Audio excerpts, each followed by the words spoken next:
Welcome back नाजरीन। आज हम लेक्चर नंबर 27 को रिकॉर्ड कर रहे हैं in the course of introduction to programming in C language. आज की इस स्पेशल लेक्चर में हम बात करेंगे स्पेशल कैरेक्टर्स की। स्ट्रिंग्स के अंदर हम कौन कौन से स्पेशल कैरेक्टर्स यूज़ करते हैं, और इसी के साथ हम बात करेंगे to perform different operations on strings. इसके लिए हम कौन कौन से फंक्शंस यूज़ करते हैं, और सी प्रोग्रामिंग में कितने फंक्शंस है और स्ट्रिंग्स को डील करने के लिए। तो इन सब चीज़ों के बारे में आज हम बात करेंगे, हमारे साथ रहिए। तो सबसे पहले जैसे कि आप स्क्रीन के ऊपर देख सकते हैं, मैंने एक सिंपल स्ट्रिंग लिखा कि I am Asad Khan and I am a software engineer, और इसको प्रिंट करते हैं और आपको दिखाते हैं कि ये किस तरह सबसे पहले दिखता है। ठीक है, तो यहाँ पर आप देख सकते हैं कि I am Asad Khan and I am software engineer. ये तो एक नॉर्मल है स्ट्रिंग है, जो कि हमने कल भी डिस्कस किया था कि एक स्ट्रिंग को हम किस तरह लिखते हैं और किस तरह हम इसको प्रिंट करते हैं। आज हम स्पेशल कैरेक्टर्स इस सेंटेक्स में डिस्कस करेंगे कि अगर आप किसी भी स्ट्रिंग की जो टेक्स्ट है उसको अगर आप स्पेसिफाई करना चाहते हैं तो इसके लिए आप स्पेशल कैरेक्टर्स का यूज़ करेंगे। किसी भी स्ट्रिंग के टेक्स्ट को स्पेसिफाई करने का मेरा मतलब ये है कि अगर आप चाहते हैं कि कोई स्पेसिफिक वर्ड या ग्रुप ऑफ वर्ड्स जो है वो अलग हो, या कोई मतलब ये है कि फॉर एग्जांपल मैं चाहता हूँ कि ये जो सॉफ्टवेयर है ये डबल कोट्स के अंदर लिखना चाहिए। ठीक है, यानी इसके साथ डबल कोट्स लिखने चाहिए। तो यहाँ पर मैं इस तरह अगर डबल कोट्स लिखूँगा तो ये एरर शो करेगा, क्योंकि ये आप देख सकेंगे कि किस तरह एरर आ रहा है। ठीक है, क्योंकि आप एक स्ट्रिंग के अंदर आप दूसरी स्ट्रिंग को लिख रहे हैं, और ये इंसर्शन हम स्ट्रिंग्स के अंदर इस तरह नहीं कर सकते डायरेक्टली, यानी कि नेस्टेड स्ट्रिंग्स का कॉन्सेप्ट यहाँ पर आप अप्लाई नहीं कर सकते हैं। ठीक है, तो ये काम करने के लिए आपको क्या करना है, अगर आपने इसकी किसी भी वर्ड के या किसी भी ग्रुप ऑफ वर्ड्स के अराउंड सिंगल कोट लिखना है, डबल कोट्स लिखने हैं, या आपने इस तरह कोई ब्रैकेट्स लगाने हैं या बैकस्लैश में इसको आपने स्पेसिफाई करना है, तो ये आप डायरेक्ट नहीं कर सकते हैं, क्योंकि आपको हमेशा एरर नज़र आएगा या कोई भी वो चीज़ आउटपुट में आपको नज़र नहीं आएगी। देखिए यहाँ पर सॉफ्टवेयर वैसे के वैसा है, उसके ऊपर हमने अगरचे यहाँ पर हमने इसके साथ बैकस्लैश लगाया था स्टार्ट में और इसके एंड पर, लेकिन वो हमें प्रिंट होता हुआ नज़र नहीं आ रहा। तो यही वजह है कि इसके आप डायरेक्टली स्ट्रिंग्स के अंदर यूज़ नहीं कर सकते। अगर आप इन चीज़ों को यूज़ करेंगे तो आपको स्पेशल कैरेक्टर्स का यूज़ करना पड़ेगा। अब स्पेशल कैरेक्टर्स हमारे पास तो वैसे तो बहुत सारे हैं, लेकिन इन चीज़ों को करने के लिए हम डिफरेंट टाइप के स्पेशल कैरेक्टर्स यूज़ करते हैं, जिसमें सबसे पहले हमारे पास है कि अगर आप कहीं पे भी सिंगल कोट पुट करना चाहते हैं या लगाना चाहते हैं या लिखना चाहते हैं किसी भी वर्ड के अराउंड या किसी भी ग्रुप ऑफ वर्ड के अराउंड, तो आपको क्या लिखना पड़ेगा, सिंगल कोट इंसर्ट करने के लिए आपको बैकस्लैश एन लिखना है, और बैकस्लैश एन के साथ आपने सिंगल कोट का जो है ना आपने सिंबल लगाना है। तो ये जो आप जब आप लिखेंगे इसी तरह, यहाँ पर आप देख सकते हैं बैकस्लैश, और इसी के साथ मैंने लिखा है बैकस्लैश के साथ नेक्स्ट हमने सिंगल कोट का ऑप्शन लिखा है। ठीक है, और इसी तरह अगर मैं एट द एंड यहाँ पर भी कोई सिंगल कोट लिखना चाहता हूँ तो मैं यहाँ पर भी बैकस्लैश और ये सिंगल कोट आपने लगाना है। अब आप देखेंगे कि हमारे पास सिंगल कोट्स आ जाएंगे around the word of software. ठीक है, तो आप ये चेक कर सकते हैं इसके आउटपुट में, यहाँ पर आपको सॉफ्टवेयर के बाहर यहाँ पर भी एक कॉमा नज़र आएगा और इसके एंड पर भी एक कॉमा नज़र आएगा। तो मतलब ये है कि अब यहाँ पर मैं इस टेक्स्ट को स्पेसिफाई कर रहा हूँ, इसको मैं हाईलाइट करना चाहता हूँ, और इसी तरीके से हम इसको स्पेसिफाई या हाईलाइट कर सकते हैं in specific portion of the string. ठीक है, ये तो रही सिंगल कोट की। अगर आप डबल कोट्स लिखना चाहते हैं तो यहाँ पर आपको डबल कोट लिखना पड़ेगा, बैकस्लैश के साथ आप लिखेंगे डबल कोट का सिंबल लगाएंगे। ठीक है, और इसी तरह फिर आपके वर्ड के अराउंड जो है आपको डबल कोट जो है वो आपको नज़र आएंगे। ये भी आप चेक कर सकते हैं, यहाँ पर इसके आउटपुट में आपको नज़र आ रहा है कि हमारे पास सॉफ्टवेयर के स्टार्ट में और एंड में डबल कोट्स आपको नज़र आएंगे। तो ये डबल कोट्स हम डायरेक्टली नहीं लिख सकते थे, आपने देखा कि उस टाइम हमारे पास एरर आ रहा था। तो ये स्पेशल कैरेक्टर्स ही की वजह से हमने अब इन चीज़ों को प्लेस किया। नेक्स्ट चीज़ अगर आप करना चाहते हैं तो एक स्पेशल कैरेक्टर हमारे पास ये है कि अगर आप इसी वर्ड सॉफ्टवेयर के बिगिनिंग में और आखिर में कोई बैकस्लैश लिखना चाहते हैं, इसी तरह जैसे कि अभी आपको नज़र आ रहा है, आप चाहते हैं कि आउटपुट में भी इसी तरह सॉफ्टवेयर के स्टार्ट में और आखिर में बैकस्लैश होना चाहिए, तो आपको ये सिंगल बैकस्लैश लगाने से आपका काम नहीं चलेगा, आपको डबल लिखने पड़ेंगे। ठीक है, मैनुअली आप डबल लिखेंगे, लेकिन जब आपका आउटपुट आएगा तो आपको नॉर्मल सिंगल स्लैशेस मिलेंगे। यहाँ आप चेक कर सकते हैं ये सॉफ्टवेयर है और इसके स्टार्ट में और आखिर में आप चेक कर सकते हैं कि हमारे पास आ चुके हैं। तो ये एक short summary about the special characters in strings की स्ट्रिंग्स के अंदर हम स्पेशल कैरेक्टर्स को कैसे यूज़ करते हैं। और भी बहुत सारे कैरेक्टर्स हो सकते हैं, जैसे कि बैकस्लैश एन का कैरेक्टर है जो कि एक नई लाइन को स्टार्ट करता है, और इसी तरह बैकस्लैश टी का कैरेक्टर है जो कि एक नए टैब के ऊपर आपका टेक्स्ट जो है उसको मूव करता है। ये दोनों चीज़ें भी मैं आपको जल्दी जल्दी दिखाता हूँ। ये आपका रहा बैकस्लैश एन और यहाँ पे भी मैं इसको साथ लिखता हूँ बैकस्लैश।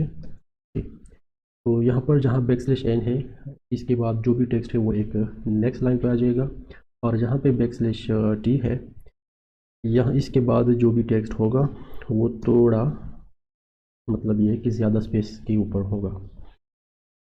चेक करते हैं इस चीज़ को भी। तो अब यहाँ पर आप देख सकते हैं कि जहाँ बैकस्लैश एन था उसके बाद वाला टेक्स्ट यानी कि सॉफ्टवेयर इंजीनियर ये कि नई लाइन के ऊपर आ चुका है, और जहाँ बैकस्लैश टी लिखा था वहाँ इतना बड़ा स्पेस आ चुका है सॉफ्टवेयर और इंजीनियर के मबैन। ठीक है, तो ये एक्चुअल में वन टेब का स्पेस होता है जो कि बैकस्लैश टी लेता है आपके प्रोग्राम में या आपके कोड के अंदर। ठीक है, तो ये भी स्पेशल करेक्टर्स कहलाते हैं। इसके अलावा नल करेक्टर तो ऑलरेडी हम डिस्कस कर रहे हैं कि किसी भी करेक्टर के एंड पे हम नल करेक्टर्स को भी यूज़ करते हैं, लेकिन वो हम तब यूज़ करते हैं जब हम करेक्टर वैल्यूज़ यहाँ पर 1 बाय 1 लिखते हैं और आखिर में आपको बैकस्लैश ज़ीरो वाला करेक्टर भी लिखना पड़ता था। लेकिन यहाँ पे इसी सेंटेक्स और इसी फॉर्मेट के अंदर कंपाइलर जो है वो अपनी तरफ से इसकी at the end backslash zero वाला करेक्टर कंसिडर करता है और आपको लिखने की ज़रूरत उसमें नहीं आती है। ठीक है, तो ये थी एक short discussion about the special characters in strings या इन सी प्रोग्रामिंग। अब थोड़ा बात करते हैं कुछ फंक्शंस हम डिस्कस करते हैं जिसके ज़रिए हम अपनी स्ट्रिंग्स के साथ मतलब ये है कम्युनिकेशन या इसको जो है ना इसके ऊपर डिफरेंट ऑपरेशंस हम परफॉर्म कर सकते हैं। सबसे पहले अगर आप देखें तो ये हमारा प्रिंटफ का फंक्शन है, और आपको पता है कि जब भी हम किसी स्ट्रिंग का या किसी एरे का साइज़ प्रिंट करते थे तो हम साइज़ ऑफ ऑपरेटर का यूज़ करते थे। अब साइज़ ऑफ ऑपरेटर क्या करता है कि आपको वो देता है साइज़, यानी कि इसमें टोटल कितना साइज़ लिया हुआ है। थोड़ा मैं इसको शॉर्ट करके आपको समझाने की कोशिश करता हूँ। ठीक है, यहाँ पे मैं लिखता हूँ असद स्पेस KHAN। ठीक है, तो ये टोटल कितने करेक्टर्स बनते हैं अगर आप देखिए 4 इसके और 4 खान के, टोटल 8, और इसके बीच में स्पेस भी एक करेक्टर काउंट होता है, तो टोटल 9 करेक्टर्स होंगे। तो इसी लिहाज से अगर हम साइज़ ऑफ ऑपरेटर का यूज़ करेंगे तो किस तरह हमारे पास ये साइज़ ऑफ ऑपरेटर जो है इसको हम प्रिंटफ के थ्रू प्रिंट करते हैं। तो यहाँ पर हम लिखेंगे %d क्योंकि साइज़ जो है वो हमें इंटीजर में मिलने वाला है, और इसी के बाद अगर हम यहाँ पर साइज़ ऑफ ऑपरेटर का यूज़ करते हैं तो साइज़ ऑफ ऑपरेटर के अंदर हम क्या करते हैं अपने एरे का नाम लिखते हैं माई नेम। तो अब आपको आपकी जो एरे है सॉरी स्ट्रिंग है उसका आउटपुट नहीं मिलेगा, बल्कि उसमें कितना स्पेस ले रखा है वो आपको प्रिंट होता हुआ नजर आएगा। तो ये आपको बता रहा है कि यहाँ पर टोटल इसमें कितने इसकी साइज़ कितनी है 10। ठीक है, ये साइज़ 10 का मतलब क्या है अगर हम देखें तो यहाँ पर टोटल करेक्टर्स कितने थे 4, यहाँ पर है ASAD और 4 KHAN, टोटल बनते हैं 8, और एक स्पेस काउंट करेंगे तो टोटल 9। ये हमें जो आउटपुट या साइज़ बता रहा है वो कहते हैं कि ये 10 क्यों है, क्योंकि हमारे मैंने आपको बताया कि हर एक स्ट्रिंग के एट द एंड एक नल करेक्टर होता है, और वो नल करेक्टर अगर आप ट्रेडिशनल तरीके से लिखेंगे जैसे मैंने आपको कल बताया था तो वो तो आपको नज़र आएगा, लेकिन अगर आप इस तरीके से कोई स्ट्रिंग लिखते हैं तो आपको वो नल करेक्टर लिखने की ज़रूरत नहीं है, लेकिन कंप्यूटर इसको कंसिडर करता है। तो ये वन वैल्यू जो एक्स्ट्रा आपको दे रहा है साइज ऑफ ऑपरेटर, ये एक्चुअल में वो नल करेक्टर भी इसके अंदर काउंट होता है। लेकिन इसकी साइज़ के लिए सी ऑफर कर रहा है एक फंक्शन का नाम है स्ट्रिंग लेंथ या str। इस तरह लिखते हैं, चलिए ये भी आपको बताते हैं। ये चीज़ हम कॉपी करते हैं और इसी को नीचे चेंज करते हैं। साइज़ ऑफ ऑपरेटर के बाद अगर मैं यहाँ पर वो फंक्शन लिखूँगा तो ये है str यानी स्ट्रिंग, और len क्या लिखना पड़ता है आपको str len। फिर इसके बाद आपको पता है कि जो भी आपका फंक्शन होता है उसके साथ आपकी पेरेंथेसिस होती है, और इसी पेरेंथेसिस के अंदर आपके तो ये str len जो फंक्शन है ये एक्चुअल में कैलकुलेट करता है लेंथ ऑफ द स्ट्रिंग। कौन सी स्ट्रिंग का लेंथ कैलकुलेट करता है वो आपने यहाँ मेंशन करना होता है in the between of parenthesis, ठीक है। तो ये जो माय नेम का स्ट्रिंग है उसकी साइज़ हम इस फंक्शन से प्रिंट करवाना चाहते हैं। तो यह एक काम करेगा, सबसे पहले इसको कंपाइल करके चेक करते हैं और रन करके देखते हैं। तो आपको एक रैंडम वैल्यू नज़र आ रही है 109, ठीक है। तो ये मतलब ये है कि एक्चुअल वर्क नहीं कर रहा। क्यों? क्योंकि अगर आप स्ट्रिंग के फंक्शंस यूज़ करेंगे तो आपको एक एक्स्ट्रा हेडर फाइल जो है वो इंक्लूड करना पड़ेगा, ठीक है। और वो कौन सी है? वो है हमारे पास hash include string dot H. अब दोनों की मैं आपको चेक करके दिखाता हूँ कि कितना डिफरेंट है। तो यहाँ पर आप देख सकते हैं साइज़ ऑफ ऑपरेटर जो है वो आपको इस स्ट्रिंग का जो साइज़ है वो 10 बता रहा है, और ये जो स्ट्रिंग का फंक्शन है स्ट्रिंग लेंथ का वो आपको एक्चुअल साइज़ बता रहा है, ठीक है। तो ये भी आप नोट करें कि जब भी आप साइज़ ऑफ ऑपरेटर के थ्रू किसी स्ट्रिंग का साइज़ मालूम करते हैं तो वो वन एक्स्ट्रा वैल्यू इसमें काउंट करता है, यानी वो नल करेक्टर वाला। और दूसरी चीज़ ये कि यहाँ पर आपको हमेशा ये बात जहन में रखनी चाहिए कि साइज़ ऑफ ऑपरेटर जो साइज़ आपको बता रहा होता है वो आपको किसी में बता रहा होता है वो आपको बताता है इन बाइट्स, ठीक है। तो फॉर एग्जांपल यहाँ अगर मैं इसी स्ट्रिंग का साइज़ फिक्स करता हूँ 50, ठीक है, मैक्सिमम साइज़ मैंने इसका 50 रखा। तो अब चेक करते हैं कि अब एक्चुअल वैल्यू कौन सी आपको कौन सा देता है। तो यहाँ पर आप देख सकते हैं आपको 50 साइज़ ऑफ ऑपरेटर से मिलता है, ठीक है। और 9 जो है वो आपको स्ट्रिंग लेंथ का जो फंक्शन है वो आपको वही एक्चुअल वैल्यू दे रहा है, जितनी कंटेंट है इस स्ट्रिंग के अंदर वो बता रहा है एग्जैक्टली। जबकि का जो साइज़ ऑफ ऑपरेटर है वो बाइट्स में कैलकुलेशन करके आपको देता है, वो ये नहीं देखता कि एक्चुअल में स्ट्रिंग के अंदर कितना डेटा है या नहीं है। अगर आपने उसका साइज़ डिक्लेयर किया हुआ है तो आपको डायरेक्ट वो साइज़ बताएगा, अगर आपने साइज़ डिक्लेयर नहीं किया हुआ है तो वो एक्चुअल डेटा को रीड करता है और इसी के साथ में एक एक्स्ट्रा करेक्टर भी देता है, ठीक है। तो ये तो एक ये फंक्शन था strlen, आप याद रखें str इसी तरह का इसका जो है ना सिंटैक्स है आपको strlen और इसी के साथ आपने पैरेंथेसिस लिखने हैं। अब ये strlen क्या करता है? साइज़ कैलकुलेट करता है स्ट्रिंग्स, ठीक है। आप कौन से स्ट्रिंग का साइज़ कैलकुलेट करवाना है वो आपने यहाँ पे इसी पैरेंथेसिस के अंदर आपने इसको मेंशन करवा के देना है। तो एक ये फंक्शन आपने देखा। नेक्स्ट हमारे पास आता है किसी ने कनकेटिनेशन का मतलब, कनकेटिनेशन का मतलब ये है कि अगर आप चाहते हैं कि मैं दो स्ट्रिंग्स को जोड़ना चाहता हूँ, ठीक है। फॉर एग्जांपल यहाँ हमारे पास एक स्ट्रिंग है जिसके अंदर लिखा है असद,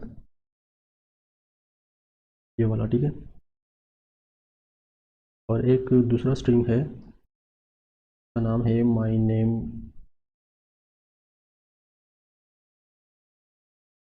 फर्स्ट नेम, ठीक है। इसका नाम मैं चेंज करता हूँ फर्स्ट नेम, और इसका नाम मैं चेंज करता हूँ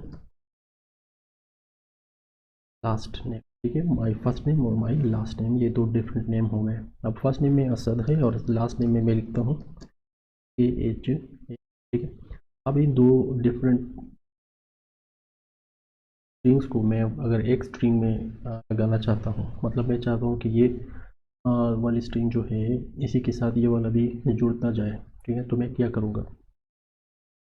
एक तो यहाँ पर मैं प्रिंट करने के लिए साइज़ की चीज़ जो आप है वो आपने मेरे ठीक आपने सीखी होगी, तो मैं आप साइज़ ऑफ ऑपरेटर को हटाता हूँ, ठीक है। यहाँ पे मैं क्या करता हूँ, डायरेक्ट इस चीज़ को प्रिंट करते हैं माय नेम, और अब यहाँ पर my first name FIR first name, ठीक है। और ये वाला जो स्ट्रिंग है उसके अंदर मैं प्रिंट करता हूँ माय फर्स्ट नेम, ठीक है। यहाँ पे परसेंटेज की जगह मैं लिखता हूँ परसेंटेज, क्योंकि अब हम स्ट्रिंग्स को प्रिंट कर रहे हैं, ठीक है। साइज़ को नहीं प्रिंट कर रहे हैं क्योंकि साइज़ तो इंटीजर्स में था, तो इसलिए हम परसेंटेज लिखते थे। यहाँ भी परसेंटेज लिखते हैं। तो एक लाइन हमारा फर्स्ट का स्ट्रिंग प्रिंट करेगा और सेकंड लाइन हमारा लास्ट में प्रिंट करेगा, और मैं आपको दिखाता हूँ कि ये किस तरह ना। तो यहाँ पर आप देख सकते हैं असद अलग से प्रिंट है और खान अलग से प्रिंट है, ठीक है। और अगर मैं यहाँ से \n को हटा लेता हूँ तो ये दोनों आपको एक ही लाइन में नज़र आएंगे इसी तरह। देख सकते हैं सिंपल असद खान आपको नज़र आएगा, ठीक है। इसके बीच में स्पेस नहीं था, तो यहाँ पे मैं असद की बाद डबल कोट्स के अंदर एक स्पेस भी दूंगा, तो आपको मज़ीद इसमें क्लियरिटी नज़र आएगी।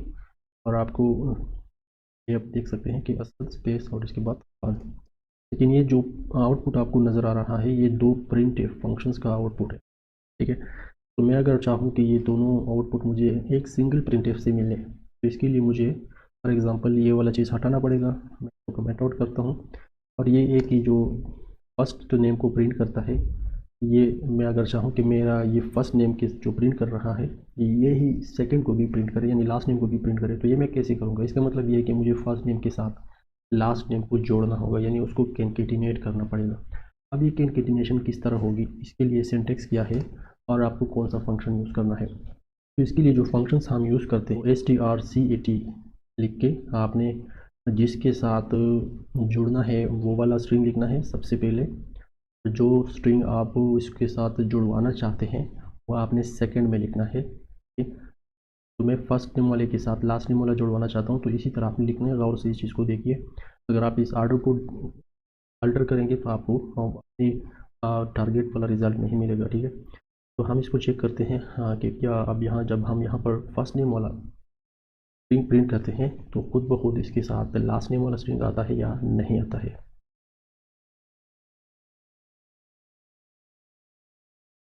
तो सबसे पहले हम इसको कंपाइल करते हैं और कंपाइल के बाद हम इसको रन करते हैं, और आप देख सकते हैं कि जहां हम असद को प्रिंट कर रहे थे वहीं उसके साथ खान यानी हमारा सेकंड स्ट्रिंग जो है वो भी प्रिंट हो चुका है, जबकि हमने यहाँ पर सेकंड स्ट्रिंग को प्रिंट करने के लिए कोई ऐसा प्रिंटफ वाला फंक्शन यूज़ नहीं किया था।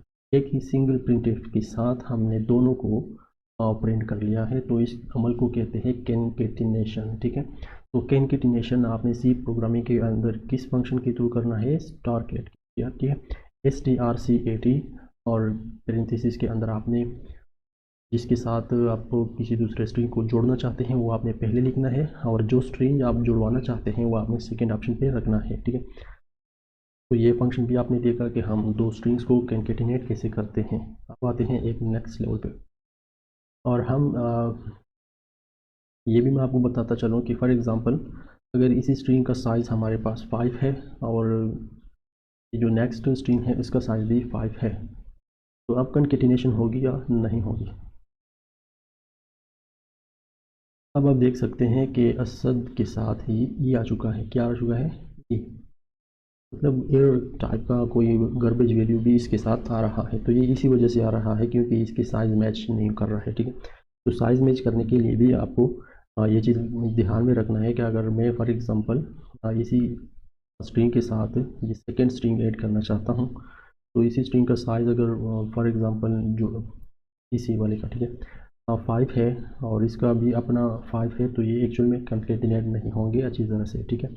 तो ये चीज़ अवॉइड करने के लिए मुझे इसका साइज़ भी इसके अंदर ऐड करना पड़ेगा। फॉर एग्ज़ाम्पल इसका अपना साइज़ 5 है और इसके अंदर जुड़ने वाला जो स्ट्रिंग है उसका साइज़ भी 5 है, तो इसकी साइज़ मुझे कम से कम डबल करनी पड़ेगी, ठीक है, क्योंकि इसमें हम दोनों को साइज़ जो है उसको एडजस्ट करना चाहते हैं। तो अब आप देख सकेंगे कि एक्चुअल में आपको कोई गार्बेज वैल्यू इसके अंदर नज़र नहीं आएगा, क्योंकि अभी ये दोनों इसके अंदर एडजस्ट हो सकते हैं, इतना स्पेस है फर्स्ट स्ट्रिंग के साथ कि वो इसके अंदर अपना सेकेंड जो कैनकेटिनेटेड स्ट्रिंग है उसको एडजस्ट करें, ठीक है। तो ये चीज़ भी आप जहन में रखें कि जिसके अंदर आप कैनकेटिनेट करते हैं किसी स्ट्रिंग को, उसका साइज़ ऑलरेडी इतना बड़ा होना चाहिए कि उसकी अपनी वैल्यू भी उसमें आ जाए और इसके साथ साथ उसकी जो कैनकेटिनेटेड स्ट्रिंग है उसकी साइज़ भी इसके अंदर एडजस्ट हो सके। अगर उसका साइज़ ऑलरेडी ग्रेटर है फ्रॉम द फर्स्ट वन, तो मसला ये होगा कि आपको गार्बेज वैल्यू इसके साथ प्रिंट होगी और आपको एक्चुअल रिजल्ट नहीं मिलेगा, ठीक है। अब आते हैं कॉपी वाले फंक्शन को भी थोड़ा डिस्कस करते हैं कि अगर आप किसी स्ट्रिंग को कॉपी करना चाहते हैं एक स्ट्रिंग को दूसरे स्ट्रिंग के, ठीक है, तो ये आप कैसे करेंगे। तो कॉपी करने के लिए हम क्या करते हैं कि एक स्ट्रिंग को अगर हम कॉपी करते हैं किसी दूसरे स्ट्रिंग के अंदर, तो मैं वो कैसे कर सकता हूँ, ठीक है। तो फॉर एग्ज़ाम्पल यहाँ पर एक स्ट्रिंग है माई फर्स्ट नेम का जिसके अंदर मैंने असद खान लिखा है, और एक स्ट्रिंग है माई लास्ट नेम का जिसके अंदर कुछ भी नहीं है, एम्प्टी है, ठीक है।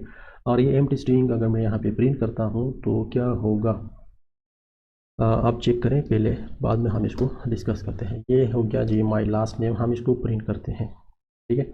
और यहाँ ब्रैकेट्स के साथ बाहर आते हैं। अब तो यहाँ पर सिंपल है, मैंने एक स्ट्रिंग डिफाइन किया जिसके अंदर असद खान है और मैंने दूसरा स्ट्रिंग डिफाइन किया जो कि एम्प्टी है। अब मैं एम्प्टी स्ट्रिंग को यहाँ पे प्रिंट करता हूँ। तो जब मैं इसको एम्प्टी स्ट्रिंग को प्रिंट करूँगा तो ज़ाहिर है ये तो एम्प्टी है, तो आउटपुट में मुझे कुछ भी नहीं मिलेगा, ठीक है। और यहाँ पे थोड़ी एरर है तो इसको चेक करते हैं। printf%c और ये वाला ये फिर ये माई लास्ट नेम मैंने यहाँ पर गलत लिखा है, RV इसमें आ चुका है और डबल T भी है, तो माई लास्ट नेम, ठीक है। अब चेक करें, ये मैंने कंपाइल किया, मैंने इसको रन किया और आपको आउटपुट में कुछ भी नहीं मिलेगा क्योंकि जो स्ट्रिंग हम प्रिंट करते हैं वो खाली है, ठीक।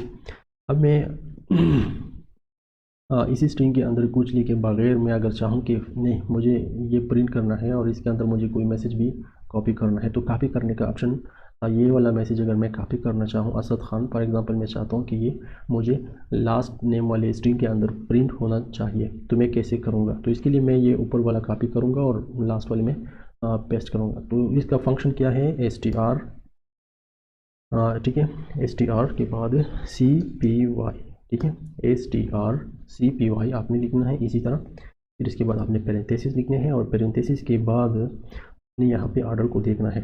आपने सबसे पहले देखना है कि मैंने कहाँ पे पेस्ट करना है अपना कॉपी वाला टेक्स्ट। तो मैं चाहता हूँ कि जो भी मैं कॉपी करूँ वो माई लास्ट नेम वाली स्ट्रिंग के अंदर पेस्ट हो। तो जहाँ पे आप पेस्ट करना चाहते हैं सबसे पहले आप उसी स्ट्रिंग का नाम लिखेंगे, यानी कि मैं माई लास्ट नेम में पेस्ट करना चाहता हूँ, माई लास्ट नेम का जो स्ट्रिंग है उसके अंदर मैं पेस्ट करना चाहता हूँ।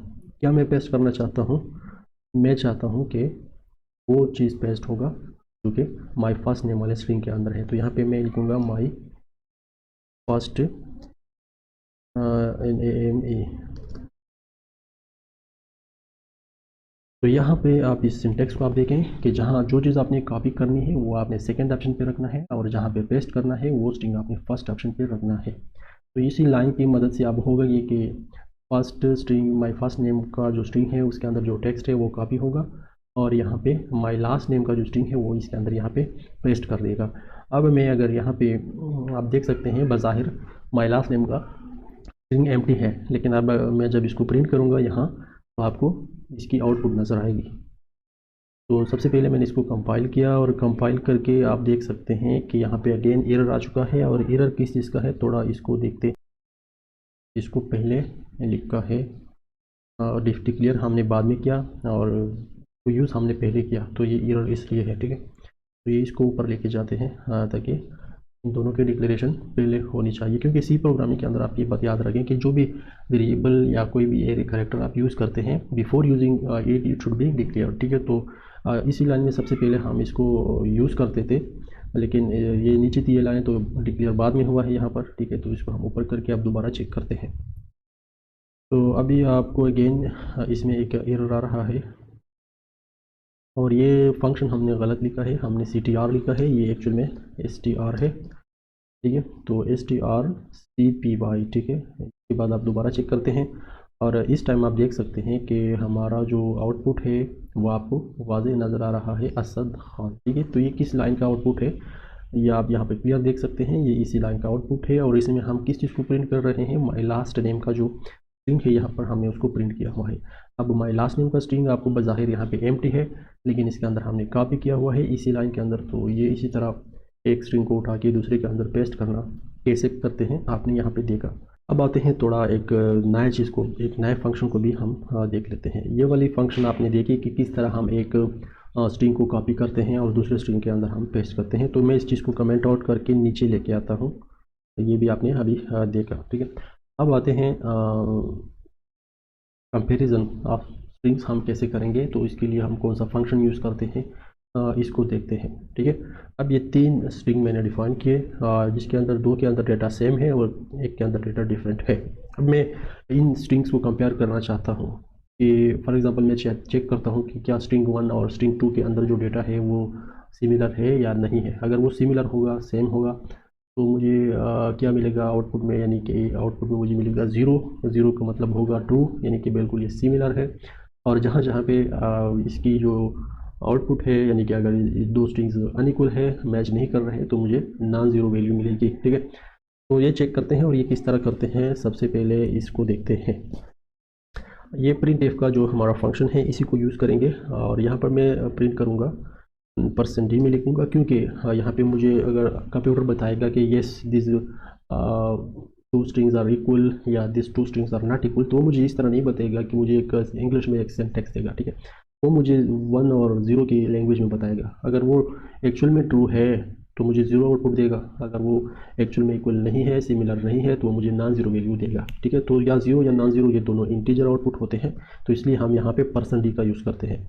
अब यहाँ पे आते हैं, ये माई लास्ट नेम वाली चीज़ को हटाते हैं और यहाँ पे क्लियर मैं आपको बताता हूँ कि किस तरह हम इन चीज़ों को कंपेरेटिवली चेक कर सकते हैं। अब तो इसके लिए फ़ंक्शन कौन सा यूज़ करना है, ठीक है। फंक्शंस अगर आप यूज़ करेंगे तो सबसे पहले आप ये याद रखें, कंपैरिजन के लिए स्ट्रिंग्स की कंपैरिजन के लिए आप लिखेंगे str और फिर इसके बाद cmp।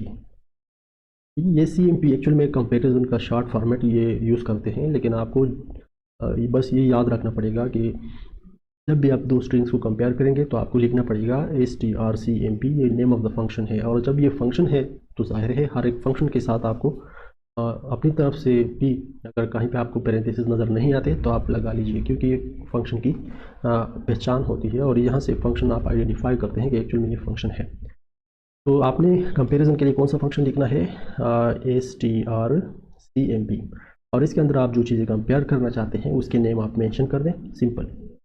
जैसे कि फॉर एग्जांपल मैं चेक करता हूँ कि name1 nam1 में लिखूँगा, कॉमा nam2 में लिखूँगा। तो अब ये क्या करता है, ये फंक्शन name1 और name2 का डेटा चेक करता है। अगर वो दोनों मैचिंग करते हैं तो ये यहाँ पर %d की जगह 0 भेजेगा और इससे मुझे अंदाज़ा हो जाएगा कि येस दीज आर इक्वल। तो अब बज़ाहिर भी इक्वल है, हमें तो नज़र आ रहा है कि name1 और name2 की इक्वल वैल्यूज़ है। तो हम कंप्यूटर को चेक करते हैं कि क्या वो भी इस चीज़ को समझ सकता है कि ये इक्वल है या नहीं है। अब अगर वो भी समझते हैं तो मुझे आउटपुट में 0 मिलेगा। तो ये मैंने कंपाइल किया और ये मैंने रन किया और आप देख सकते हैं कि यहाँ पे मुझे आउटपुट में 0 मिल रहा है। तो इसका ये मतलब है कि हमारे पास जो कंपैरिजन है ये एक्चुअल में करेक्ट काम कर रहा है। अब इसी को हम कॉपी करके कंपैरिजन को थोड़ा आगे बढ़ाते हैं और name1 के साथ हम name3 को भी मैच करते हैं, ठीक है। एक लाइन में हमें name1 और name2 की कंपैरिजन के हवाले से आउटपुट मिलेगी। \n लगा के मैं चाहता हूं कि नेक्स्ट लाइन पे मुझे ये भी पता चले कि क्या name1 और name3 भी इक्वल है या नहीं है। अब आपको पता है कि बज़ाहिर name1 के अंदर असद है और name3 के अंदर खान है, तो ये इसका डेटा जो है ये मैचिंग नहीं करता। तो ये सेकंड लाइन मुझे प्रिंट करेगा एक नॉन ज़ीरो वैल्यू, जिसके साथ मुझे अंदाज़ा हो जाएगा कि name1 और name3 की डेटा इक्वल नहीं है या सिमिलर नहीं है, ठीक है। तो ये भी चेक करके देखते हैं और आप देख सकते हैं कि अब जो आउटपुट मुझे नज़र आ रहा है फर्स्ट लाइन पे मुझे मिलता है 0, क्योंकि फर्स्ट लाइन में हमने कंपैरिजन की थी फर्स्ट प्रिंटफ के अंदर name1 और name2 का, जिसके अंदर असद और असद लिखा है। फिर जबकि सेकेंड प्रिंटफ के अंदर आपकी आउटपुट ये है -1, यानी एक नॉन ज़ीरो वैल्यू है, जिसका मकसद ये है कि आपकी जो स्ट्रिंग्स है वो इक्वल नहीं है। तो आज की इस लेक्चर में आपने बहुत कुछ देखा होगा और मुझे उम्मीद है कि आपने सीखा भी होगा। लेंथ ज़रूर हुआ, लेकिन इसमें हमने बहुत सारी चीज़ें भी सीखी। हमने ये देखा कि स्पेशल कैरेक्टर्स हम स्ट्रिंग्स के अंदर कैसे यूज़ करते हैं और हमने स्ट्रिंग्स के ऊपर डिफरेंट टाइप्स के ऑपरेशंस परफॉर्म करने के लिए कौन कौन से फंक्शंस यूज़ किए। आपने देखा कि दो स्ट्रिंग्स को कंपेयर कैसे करते हैं, कॉन्कैटिनेट कैसे करते हैं, कॉपी कैसे करते हैं, ठीक है। और इसी तरह हम बहुत सारे फंक्शंस मज़ीद डिस्कस करेंगे नेक्स्ट लेक्चर में। अब तक के लिए इतना ही काफ़ी है। मुझे इजाज़त दीजिए। अल्लाह हाफ़िज़।